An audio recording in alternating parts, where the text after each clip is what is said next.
28절에서 35절까지입니다. 누가복음 24장 28절에서 35절까지 말씀 번갈아 가면서 읽도록 합니다. 제가 먼저 읽겠습니다. 그들이 가는 마을에 가까이 가매 예수는 더 가려하는 것 같이 하시니 그들이 강권하여 이르되 우리와 함께 유하시이다. 때가 저물어 가고 날이 이미 기울었나이다 하니 이에 그들과 함께 유하러 들어가시니라. 그들과 함께 음식 잡수실 때에 떡을 가지사 축사하시고 떼어 그들에게 주시니 그들의 눈이 밝아져 그인 줄 알아보더니 예수는 그들에게 보이지 아니하시는지라. 그들이 서로 말하되 길에서 우리에게 말씀하시고 우리에게 성경을 풀어주실 때에 우리 속에서 마음이 뜨겁지 아니하더냐 하고 곧 그때로 일어나 예루살렘에 돌아가 보니 11 제자 및 그들과 함께한 자들이 모여 있어. 우리 34절 35절 함께 읽습니다. 시작. 말하기를 주께서 과연 살아나시고 시몬에게 보이셨다 하는지라. 두 사람도 길에서 된 일과 예수께서 떡을 떼심으로 자기들에게 알려주신 것을 말하다. 아멘. 기도하고 말씀 선포합니다. 하나님, 고난주간을 보내고 있습니다. 예수님의 피 흘리심의 의미, 우리에게 오셔서 당신의 목숨을 내어주신 그 예수님의 희생을 기억하며 이 사랑에 감사하며 살아가는 이 한 주간 되기를 원합니다. 오늘도 말씀으로 오셔서 깨달음을 주시는 하나님께 감사드리며 오늘도 길을 열어 하나님 앞에 설 수 있기를 원합니다. 예수님 이름으로 기도드리옵나이다. 아멘. 다음 달 5월 5일에는 어린이날이면서 부처님 오신 날입니다. 가톨릭의 석학이신 정양모 신부님께서 부처님과 예수님의 탄생을 비교한 글을 읽은 적이 있습니다. 신부님이 하신 말씀을 근간으로 이 부처님과 예수님을 비교해 보겠습니다. 부처님은 신들이 난무하는 세계에 태어납니다. 부처님이 태어나신 인도의 대표적인 종교가 힌두교인데 힌두교는 숱한 신들로 가득 차 있습니다. 신들로 가득 찬 세상에 태어나신 부처님은 사람들이 그 각양각색의 신들을 섬기고 있는 것을 보며 거기에는 구원이 있을 수 없다라고 판단하십니다. 그래서 부처님은 스스로 생각해서 진리를 깨닫겠다라고 결심합니다. 그러면서 하신 말씀이 자등명, 법등명입니다. 자기 자신이 등불이고 법이 등불이다라는 뜻입니다. 내 자신이 등불이니 사람은 얼마든지 어둠에서 나와 깨달음에 이를 수 있고 깨달음을 통해 구원에 이른다라는 것입니다. 부연 설명하면 신에게 기대지 말고 자신의 힘으로 깨달음에 이르라는 요청입니다. 부처님의 말씀처럼 불교는 스스로의 힘으로 구원에 이른다라는 자력 종교관을 갖고 있습니다. 이번에는 예수님을 보십시다.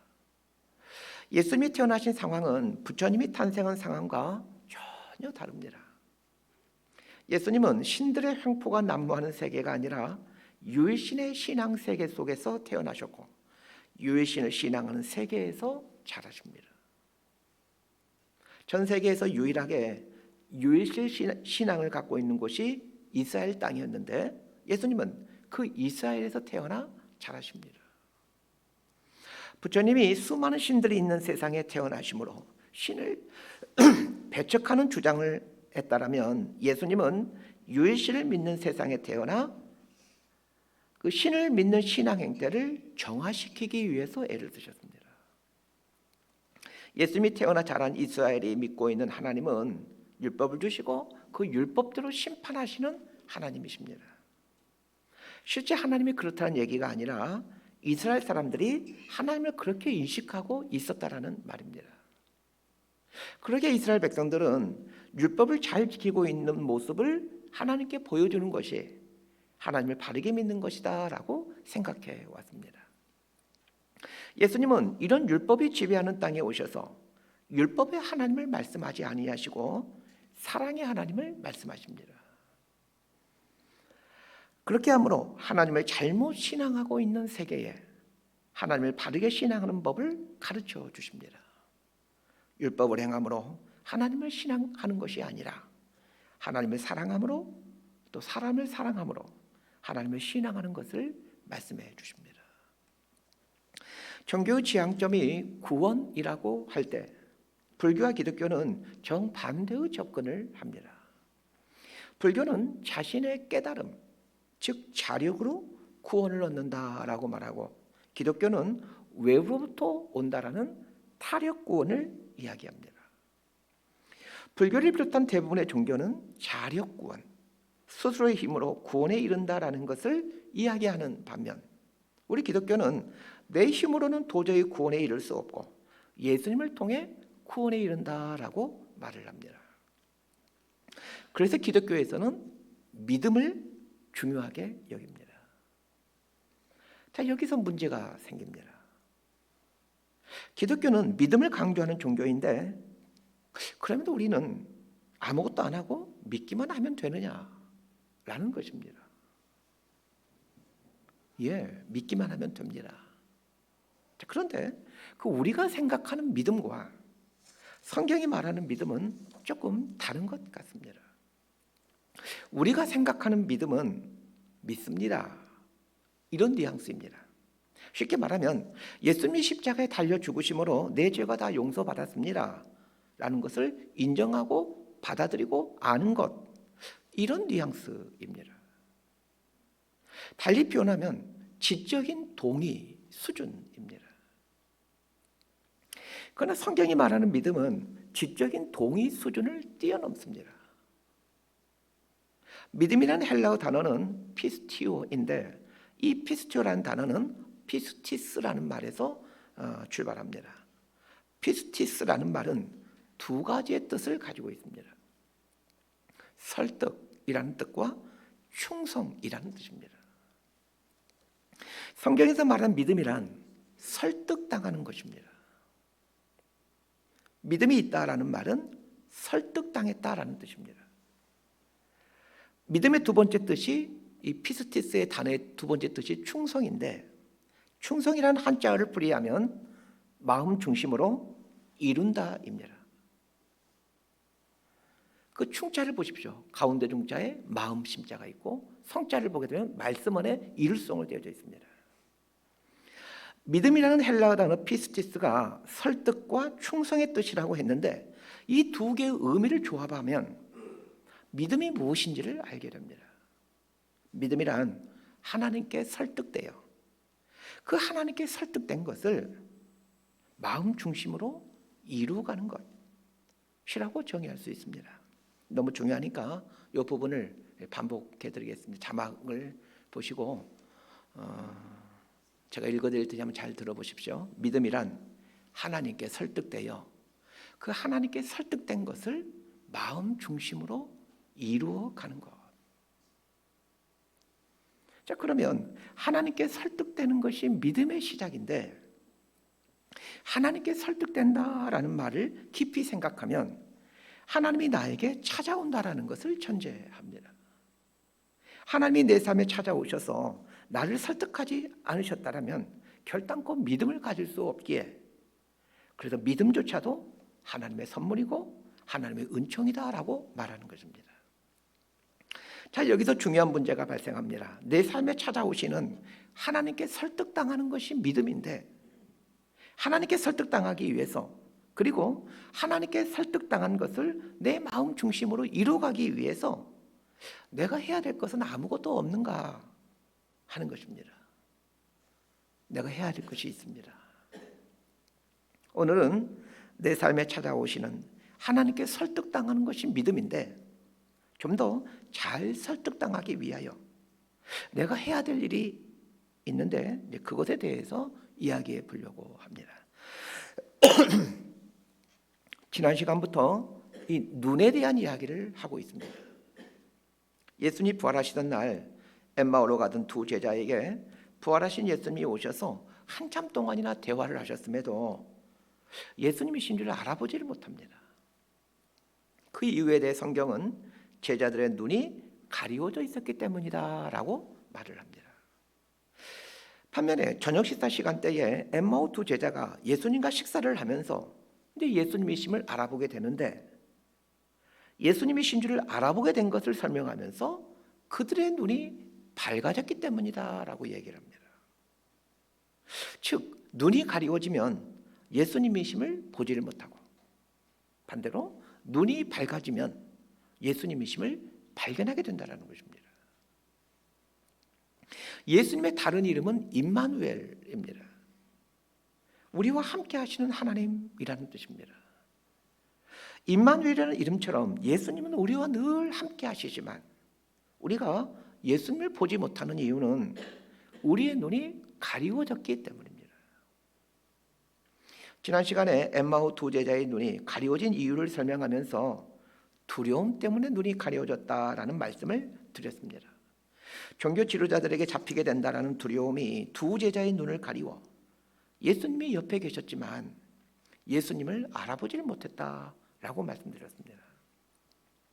부활하신 예수님이 제자들의 가려진 눈을 밝아지게 하기 위해 하신 것은 그 구약의 말씀을 풀이해 주는 것이었습니다. 이걸 통해 알 수 있는 것은 하나님의 말씀을 통해 우리의 눈이 밝아진다는 것입니다. 중요한 것은 그 하나님의 말씀이 우리의 눈을 밝아지게 하는데 이 과정에서 우리가 해야 될 것이 있다는 것입니다. 오늘 설교 전반부는 하나님의 말씀이 우리의 눈을 밝아지도록 하는데 이 과정에서 우리가 해야 될 것이 무엇인지를 다루게 되고, 후반부에서는 우리의 눈을 밝아지게 하는 또 하나의 방법을 다루려고 합니다.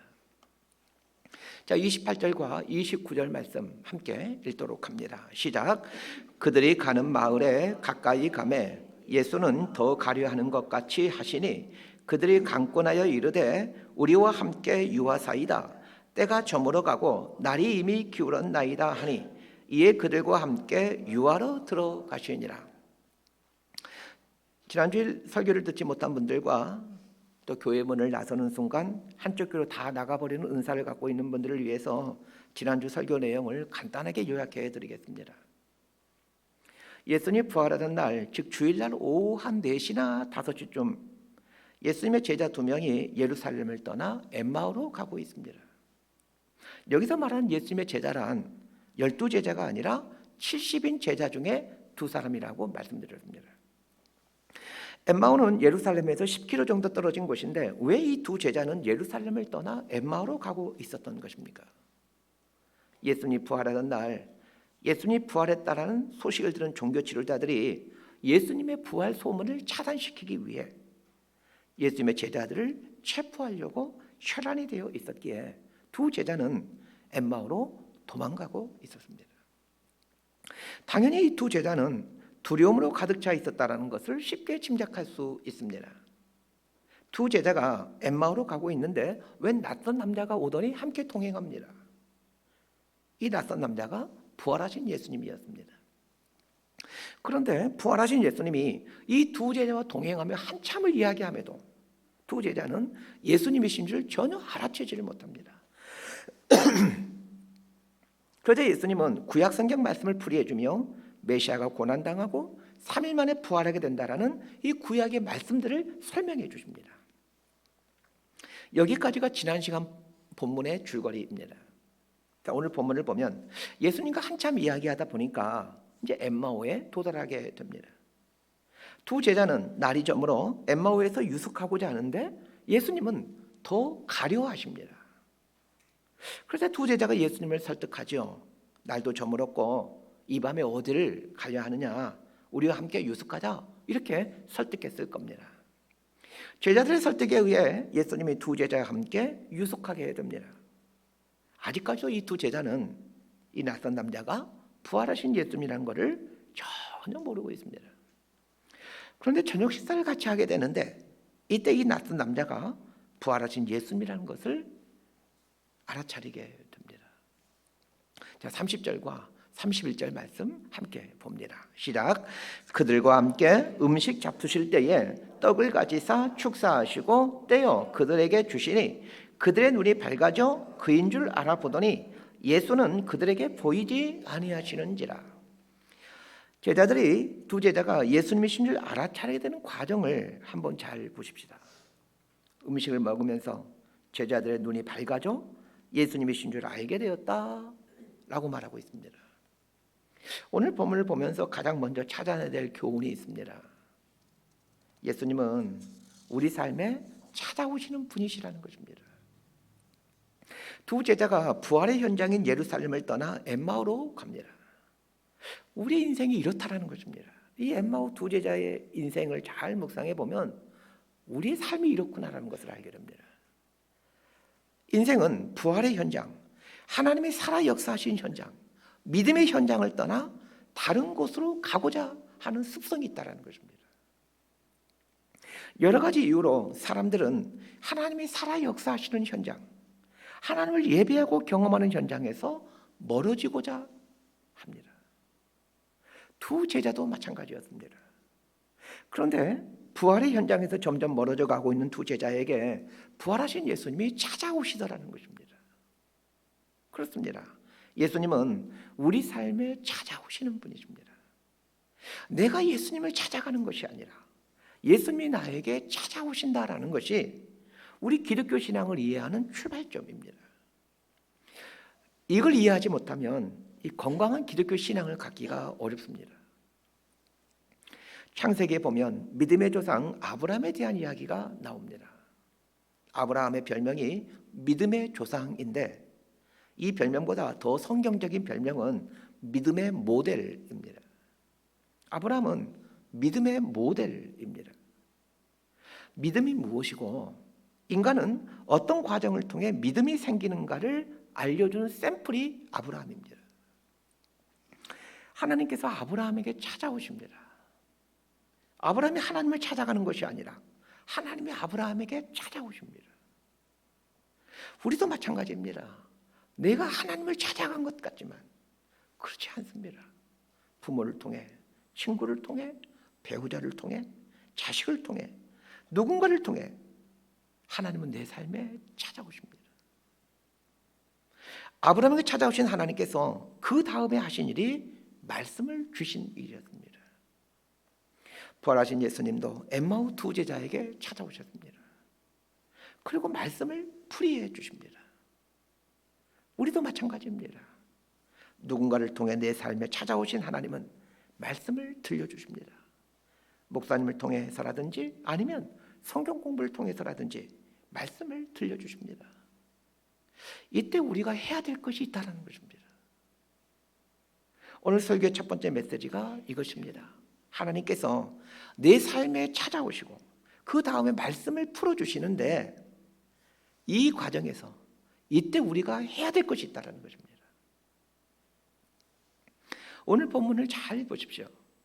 엠마오에 도착하자 두 제자는 엠마오에 유숙하려고 하고 예수님은 계속 가시고자 합니다. 28절을 보면 예수는 더 가려 하는 것 같이 하셨다라고 말하고 있습니다. 예수님은 엠마오에 유숙할 생각이 없었다는 뜻입니다. 만약 여기서 두 제자가 예수님을 붙들지 않았다면 그들은 평생 부활하신 예수님을 만나보지 못했을 것입니다. 정확히 말하면 부활하신 예수님을 분명 만났지만 그분이 예수님이라는 사실을 전혀 모른 채 인생을 살게 되었을 것입니다. 다행히 두 제자는 예수님을 강권하여 붙듭니다. 두 제자가 예수님을 강권하여 붙들었기에 예수님이 두 제자와 함께 유숙하게 되었고 이 과정에서 눈이 밝아지게 되어 예수님을 알아보게 됩니다. 그렇다면 예수님을 알아보게 된 결정적인 계기가 두 제자의 강권함 때문임을 알게 됩니다. 강권하다라는 단어가 중요합니다. 오늘 설교의 첫 번째 메시지가 이 강권하다라는 단어입니다. 강권하다라는 헬라어 단어는 파라비아조마이입니다. 이 단어는 파라라는 전치사와 비아조라는 단어의 합성어입니다. 파라라는 전치사는 옆에서, 곁에서 이런 뜻의 전치사이고 비아조라는 이 동사는 강제하다, 힘을 사용하다, 강요하다 이런 뜻의 단어입니다. 파라비아조마이를 의역하면 옆에서 힘을 사용하여 강요하다라는 뜻입니다. 이 비아조마이라는 단어에 대해 헬라 사전이 어떻게 정해주고 있는지를 한번 들어보십시오. 힘을 사용해서 억지로 시키다, 간청하여 억지로 하게 하다, 이렇게 정의되어 있습니다. 강권하다라는 말이 이제 어떤 뉘앙스인지 좀 감이 오실 겁니다. 그러면 이 두 제자는 왜 예수님에게 이렇게 억지로 강요해서 예수님으로 하여금 함께 유숙하도록 했던 것일까요? 두 제자가 예수님을 강권한 이유가 있습니다. 32절 말씀 함께 봅니다. 시작. 그들이 서로 말하되 길에서 우리에게 말씀하시고 우리에게 성경을 풀어주실 때에 우리 속에서 마음이 뜨겁지 아니하더냐 하고, 두 제자가 예수님을 강권하여 함께 유숙하고자 했던 것은 그 엠마로 오는 동안 예수님이 들려주신 말씀을 들으며 마음이 뜨거워졌기 때문입니다. 즉 예수님을 강권했던 이유는 계속해서 이분으로부터 말씀을 듣기를 원해서였습니다. 자, 여기서 우리가 각자에게 질문을 던져야 합니다. 나는 한 번이라도 하나님의 말씀을 듣기 위해 말씀을 가르쳐주는 사람에게 강권해 본 적이 있는가라는 질문입니다. 믿음이 좋아지는 실제적인 방법 하나를 가르쳐 드리겠습니다. 성경을 읽거나 설교를 들을 때 질문을 많이 하는 것이고, 또 하나는 좋은 질문을 하는 것입니다. 공부 잘하는 학생들의 특징은 좋은 질문을 한다는 것입니다. 신앙도 마찬가지입니다. 좋은 질문을 하는 신자들이 믿음이 깊어지더라는 것입니다. 성경을 보면서 질문을 하고, 또 설교를 들으면서도 질문을 하고, 혼자 길을 가면서도 말씀에 대한 질문을 던지는 습관을 기르시길 바랍니다. 이런 습관을 기르면 믿음은 좋아질 수밖에 없습니다. 믿음이 성장하지 않는 사람의 특징은 질문을 하지 않는다는 것입니다. 한 주간 동안 어떠한 질문도 하지 않고 교회 나와 예배를 드립니다. 결코 신앙이 성장하지 않습니다. 수십 년 설교하면서 깨달은 것이 있습니다. 목사님 설교가 너무 길어요. 이렇게 말하는 사람치고 믿음이 좋은 분을 발견하지 못했습니다. 반면에 믿음이 좋은 사람들은 종종 이렇게 얘기합니다. 목사님 말씀의 설교 시간이 순식간에 지나갔습니다. 이렇게 말하는 분들은 되게 믿음이 좋더라는 것입니다. 그렇다고 믿음이 좋은 척 하려고 오늘 나가시면서 목사님 오늘 설교 너무 짧았어요, 또 이렇게 하지 않게 되길 바랍니다. 자, 오늘 예배의 자리에 참석했다는 것은 지난 세월 신앙생활하면서 한 번쯤은 그 하나님 말씀을 듣고 마음이 뜨거워진 경험이 있다는 뜻일 것입니다. 말씀을 듣고 단 한 번도 마음이 뜨거운 적이 없는데 계속 교회에 다닌다? 그게 더 놀라운 일이겠죠. 그렇다면 내 마음을 뜨겁게 한 그 하나님 말씀을 듣기 위해 목사님이나 누군가에게 말씀 좀 들려주십시오 라며 강권해 본 적이 있는가? 라는 질문을 자기 자신에게 던져보시길 바랍니다.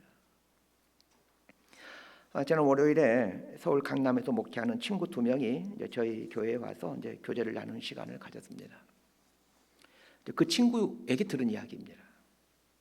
지난 주일 이 친구가 예배를 마치고 그 주일 저녁에 이제 근처에 함께 목회하는 목사님들, 강남에서 목회하시는 그 목사님들과 저녁 식사를 함께 하게 되었답니다. 그런데 그 중에 한 목사님이 제 친구인 이 김 목사님에게 묻더랍니다. 김 목사님, 오늘 교회에 성도님들 많이 빠지지 않았어요? 라고 묻더랍니다. 그래서 친구는 저희 교회는 그렇게 큰 변화는 없었는데 혹시 목사님 교회에 무슨 일이 있으셨나요? 이렇게 물었습니다. 그랬더니 질문을 하신 목사님이 이렇게 말씀하시더라는 겁니다. 우리 교회는 오늘 성도들이 많이 나오질 못했습니다. 적지 않은 성도들이 벚꽃 구경을 갔습니다. 그렇게 말하더랍니다. 그러면서 친구가 저에게 예수 그린 교회는 괜찮았냐? 라고 묻는 것이었습니다. 우리 조국 교회가 주중 예배가 무너진 지는 오래되었고 주일 예배조차도 빠지는 것을 쉽게 생각하고 있는 것은 어제 오늘이 일이 아닙니다. 벚꽃 구경 가는 것 정도로면 주일에 교회 예배를 드릴 안 드릴 충분한 이유가 되는 것입니다. 그렇게 생각하고 있다는 겁니다. 제 생각에는 그 예배 마치고 가도 될 텐데 라는 생각이 들지만 사람들은 그렇게 생각하지 않는 것 같습니다. 예배를 빠져서는 안 된다 이 말을 하는 것이 아닙니다. 제자들의 눈을 밝아지게 한 그 강권함이 오늘 우리들에게 있는가, 이걸 말씀하고자 하는 것입니다. 이 강권함이 사라졌기에 혹 내 눈이 가리워져 늘 함께하고 계시는 임마누엘의 예수님을 알아보지 못하고 살아가고 있는 것은 아닐까요? 마침 내일부터 고난주간 특세가 시작되는데 우리 고난주간 특별 새벽기도에만이라도 하나님 저에게 말씀 좀 들려주십시오. 이런 강권함을 갖고 특세에 참여하셨으면 합니다. 엠마오로 가던 두 제자의 가려졌던 눈이 밝아지게 된 이제 두 번째 이유를 보려고 합니다. 자, 미리 답을 말씀드리고 설교를 시작하는 게 더 효과적일 것 같습니다. 두 번째 이유는 기억함입니다. 자, 오늘 설교는 이 강권함과 기억함, 이 두 개가 핵심입니다. 자, 30절과 31절 말씀을 함께 보도록 하겠습니다. 시작. 그들과 함께 음식 잡수실 때에 떡을 가지사 축사하시고 떼어 그들에게 주시니 그들의 눈이 밝아져 그인 줄 알아보더니 예수는 그들에게 보이지 아니하시는지라. 두 제자의 가려졌던 눈이 밝아지게 된 때는 예수님과 함께 음식을 먹을 때였습니다. 그런데 이상하지 않습니까? 저녁 시간이 되어 저녁 식사를 하는 것은 일상적인 일인데 저녁 식사하면서 제자들의 눈이 왜 밝아졌느냐는 것입니다. 우리들은 매일매일 저녁 식사를 먹는데 왜 눈이 밝아지지 않는데 왜 제자들은 저녁 식사를 먹으면서 눈이 밝아졌느냐는 것입니다. 30절을 잘 보십시오. 예수님이 떡을 넣고 축사하시더니 떼어서 두 제자에게 줍니다. 그 순간 두 제자는 눈이 밝아져 예수님을 알아보게 됩니다. 무엇이 두 제자로 하여금 예수님이신 줄을 알아보게 했던 것일까요? 30절에 나오는 음식 잡수실 때에 떡을 가지사 축사하시고 떼어 그들에게 주시니, 이 구절이 좀 익숙하다는 그런 느낌이 들지 않으십니까? 축사하시고 떡을 떼어 나누어주는 모습은 살아생전 예수님이 행하셨던 두 개의 사건을 떠오르게 합니다. 자, 누가복음 9장 16절 말씀 함께 읽습니다. 시작. 예수께서 떡 5개와 물고기 2마리를 가지사 하늘을 우러러 축사하시고 떼어 제자들에게 주어 무리에게 나누어 주게 하시니, 오병이어 기적을 행하시는 것을 묘사하면서 하늘을 우러러 축사하시고 떼어 그들에게 주었다 이렇게 말하고 있습니다. 엠마오 두 제자가 예수님과 저녁을 먹는데 예수님이 축사하시더니 떡을 떼어 두 제자에게 나누어 주십니다. 지금 분위기상으로 봐서 혹시 이곳이 여관이었다면 저녁 식사값을 내야 될 텐데 지금 분위기상으로 봐서 누가 저녁값을 내는 게 맞겠습니까? 당연히 두 제자이죠. 예수님 목에 강권하여서 식사 같이 하자고 했더니, 근데 그 식사를 대접받는 예수님께서 떡을 떼어서 축사하시고 떼어서 그들에게 주더라는 겁니다. 마치 자기가 당신께서 주인이신 것처럼 말입니다. 자, 엠마오 두 제자는 이 모습을 보면서 오병이어와 칠병이어 사건을 생각했을 것입니다. 그러자 눈이 밝아져 예수님을 알아보게 된 것입니다. 예수님이 엠마오 두 제자에게 축사하시고 떡을 떼어주는 모습은 또 한 가지의 사건을 연상하게 합니다. 최후의 만찬입니다. 물론 엠마오 두 제자는 최후의 만찬에 참여하지는 않았을 것입니다. 12제자만 참여했지 70은 제자는 참여하지 않은 걸로 보여집니다. 그러나 두 제자는 12제자로부터 최후에 대한 만찬에 대한 이야기를 수도 없이 들었을 것입니다. 다시 오늘 말씀으로 돌아가 보십시다. 엠마오 두 제자의 눈이 밝아진 결정적인 계기는 예수님이 축사하시고 떡을 나누어 준 행동입니다. 예수님이 축사하시고 떡을 나누어 주는 행동은 성만찬 사건을 연상케 합니다. 그러하기에 예수님의 살과 피를 먹는 성만찬 사건을 통하여 우리의 어두운 눈은 밝아진다, 이렇게 해석할 수도 있겠지만, 그리고 이렇게 설교하면 깊은 은혜가 되기에 이렇게 설교하고픈 유혹을 느꼈지만, 이렇게 해석하는 것은 너무 영적으로 접근하는 것이 아닌가 하는 생각이 들었습니다. 성경 본문에 충실하게 해석하자면 음식을 먹을 때에 두 제자의 눈이 밝아졌다고 나와 있는데, 예수님이 음식 앞에서 축사하시고 떡을 떼어주는 사건은 두 제자가 경험한 오병이어와 칠병이어 사건을 생각하게 했을 것입니다. 이걸 통해 가려진 눈이 어떻게 밝아지는지에 대한 또 하나의 통찰을 얻게 됩니다. 하나님의 행하신 일들을 기억할 때 가려진 눈이 밝아져 간다는 것입니다. 그렇다면 우리가 해야 될 일이 무엇인지를 알게 됩니다. 우리 삶에 행하신 하나님의 사건을 기억하며 사는 것입니다. 곰곰이 생각해 보십시오. 지난 세월 살아오는 동안 신자라면 누구나 한 번쯤은 하나님께서 내 삶에 행하신 일들이 있을 것입니다. 어떤 사람은 이것을 기적이라 부르기도 하고, 어떤 사람은 하나님의 계획하심, 하나님의 역사, 이렇게 표현하기도 합니다. 하나님의 행하심의 강도와 크기가 다를 뿐이지, 신자라면 누구나 신앙생활을 하면서 하나님께서 하신 일이구나, 하나님이 역사하셨구나 라고 고백할 수밖에 없는 일들이 있습니다. 중요한 것은 분명 모든 신자들이 이 하나님이 하셨구나, 하나님이 행하신 일이구나 라고 이런 것들을 경험하였지만, 그 하나님이 행하신 일을 기억하며 사느냐는 것입니다. 눈이 가려졌을 때 우리 삶에 어떤 모습이 나타나는지 지난 시간 본문인 24장 17절 하반절이 말해줍니다. 두 사람이 슬픈 빛을 띠고 머물러 섰더라. 눈이 가려졌을 때 나타나는 증상이 슬픔과 주저앉음입니다.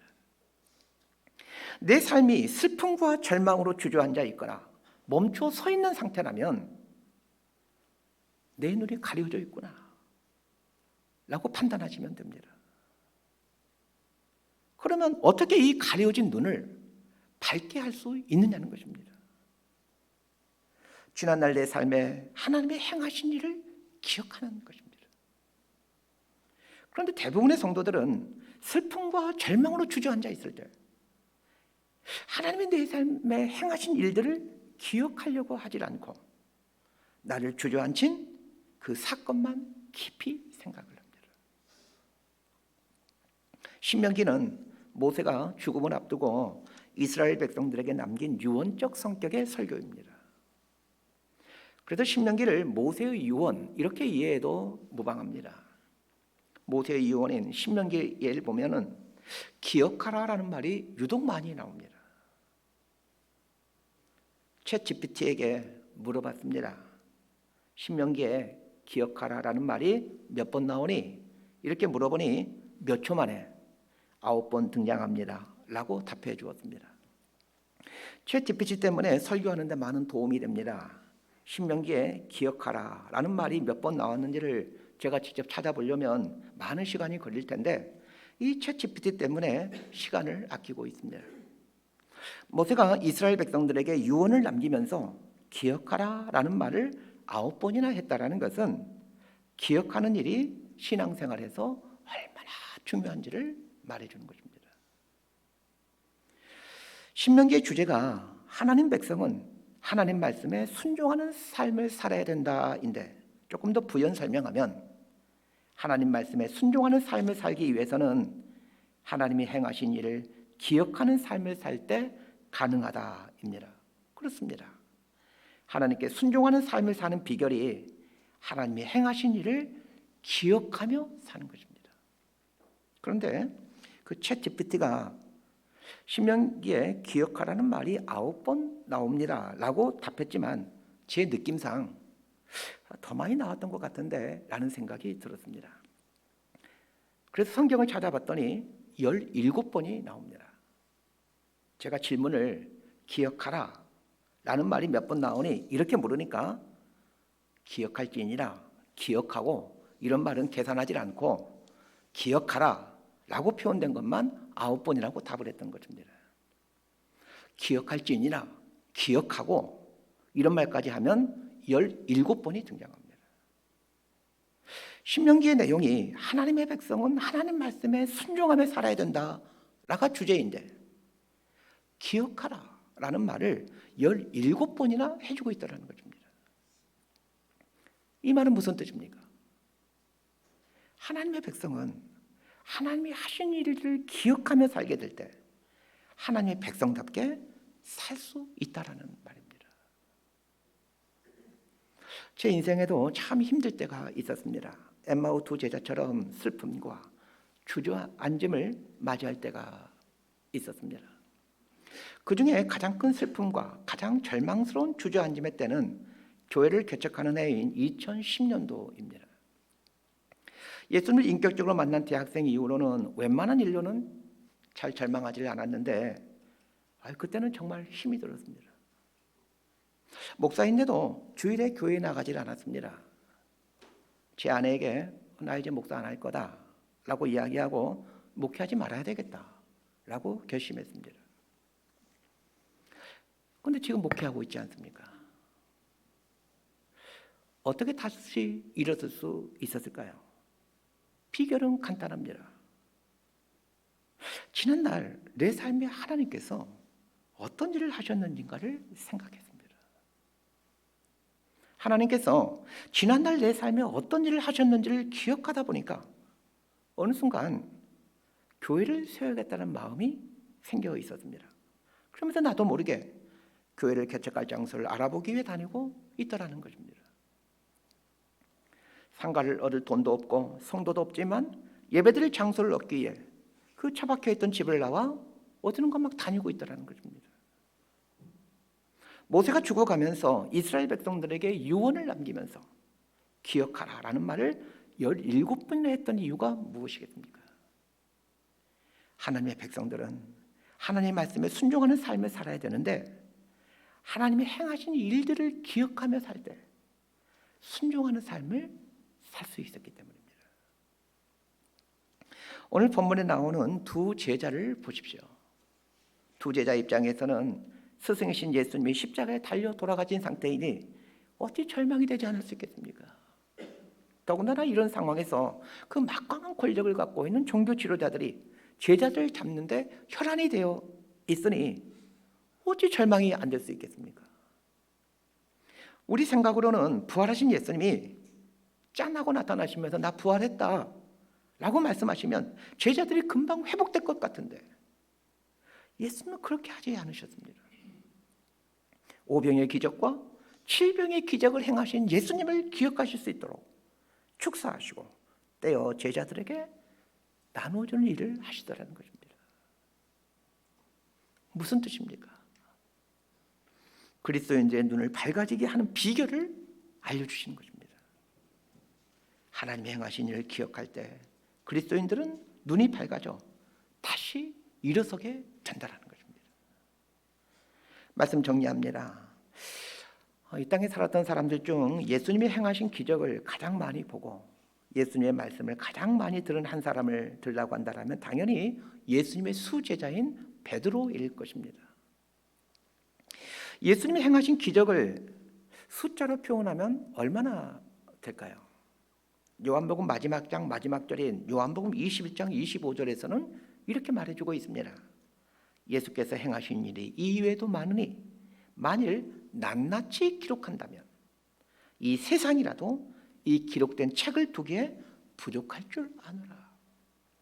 예수님이 행하신 일은 수도 없이 많은데 그 예수님이 행하신 일들을 가장 많이 본 사람이 있다면 단연 베드로입니다. 또한 예수님의 가르침을 가장 많이 받은 사람 역시 베드로입니다. 그런데 그런 베드로가 주님의 면전에서 3번이나 주님을 저주하며 부인하지 않습니까? 이것은 인간이 믿음을 갖기가 얼마나 어려운가를 말해줍니다. 소도에서 했던 믿음이 무엇인지 다시 한번 묻겠습니다. 자, 믿음이란 무엇입니까? 함께 한번 읽어보도록 하겠습니다. 시작. 믿음이란 하나님께 설득되어 하나님께 설득된 것을 마음 중심으로 이루어가는 것이다. 하나님께 설득되어 하나님께 설득된 것을 마음 중심으로 이루어가는 것이 믿음인데, 이 믿음을 갖는다는 것이 어렵다는 것을 베드로가 잘 보여줍니다. 그런데 주님으로부터 그 지극한 사랑을 받은 베드로가 주님의 면전에서 주님을 부인하는 지경에 이르게 되었지만 돌이키게 된 결정적인 사건이 있습니다. 자, 마가복음 14장 72절 말씀을 함께 읽겠습니다. 시작. 닭이 곧 두 번째 울더라. 이에 베드로가 예수께서 자기에게 하신 말씀, 곧 닭이 두 번 울기 전에 내가 세 번 나를 부인하리라 하심이 기억되어 그 일을 생각하고 울었더라. 주님의 면전에서 주님을 저주하며 부인하던 베드로가 돌이키게 된 이유를 말하면서 예수님이 하신 말씀을 기억하고 또 생각하고 그리고는 돌이키게 되었다라고 말합니다. 달리 말하면 베드로의 눈이 언제 밝아지게 됩니까? 예수님께서 해주신 말씀을 기억하자 눈이 밝아지게 됩니다. 사랑하는 성도 여러분, 오늘 이 두 가지를 소망했으면 합니다. 말씀을 듣고자 하는 그 강권함이 우리 안에서 회복되었으면 합니다. 또 한 가지는 하나님께서 내 삶에 행하신 일을 기억하는 것입니다.